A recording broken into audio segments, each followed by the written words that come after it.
विखे पाटलांनी बाळासाहेब थोरातांना दिलं आव्हान। विखेंनी संगमनेरमध्ये लढण्याचे दिले संकेत। सुजय विखे यांचे संगमनेर मतदारसंघातले दौरेही वाढले।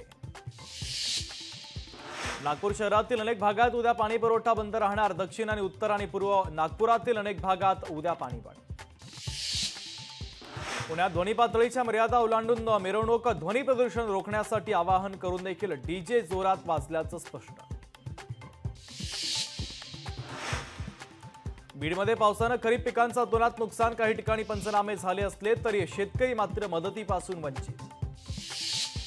पालकमंत्री चंद्रकांत पाटील यांनी अमरावती जिल्ह्याचा दौरा करून ओला दुष्काळ जाहीर करावा। खासदार बळवंत वानखडे यांची पालकमंत्री चंद्रकांत पाटलांकडे मागणी।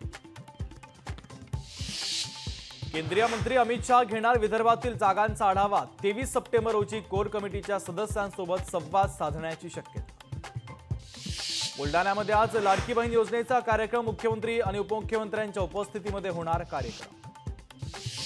पंतप्रधान मोदींच्या वाढदिवसाच्या निमित्तानं मोदी सेवा महिना उपक्रम। मोदी सेवा महिना उपक्रमातून राज्यभरात मोफत आरोग्य शिबिरांचं आयोजन। लातूरमध्ये छावा संघटनेच्या आंदोलनाला रामदास आठवले यांची भेट। केंद्रीय कृषी मंत्र्यांच्या समोर मागण्या मांडण्याचं आठवले यांचं आश्वासन। राज्य लोकसेवा आयोगाची 23 सप्टेंबरला बैठक। एमपीएससी परीक्षांच्या वेळापत्रकावर चर्चा होणार। रखडलेल्या परीक्षांच्या तारखा जाहीर होण्याची शक्यता। महाराष्ट्रातील राजकारण आता रंगमंचावर। चित्रपटानंतर मुख्यमंत्री शिंदेंच्या जीवनावर आता नाटक येणार। मला काहीतरी सांगायचंय नावाचं नाटक लवकरच प्रेक्षकांच्या भेटीला। तिसऱ्या आघाडीमध्ये एमआयएमला नो एंट्री। धार्मिक प्रखरता असलेल्यांना सोबत घेणार नाही। बच्चू कडूंची स्पष्टोक्ती। महायुतीमध्ये जागा वाटपाची चर्चा 10 दिवसांमध्ये पूर्ण करण्याचा प्रयत्न। तिढा असलेल्या जागांचा निर्णय दिल्लीत होणार असल्याची सूत्रांची माहिती। अजितदादा मुख्यमंत्री झाले पाहिजे। महिला आयोगाच्या अध्यक्षा रुपाली चाकणकर यांनी व्यक्त केली इच्छा।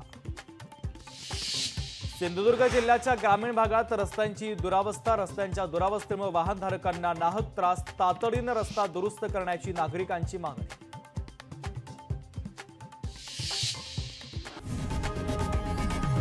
लोकशाही मराठी ऐका, पहा, जागरूक रहा।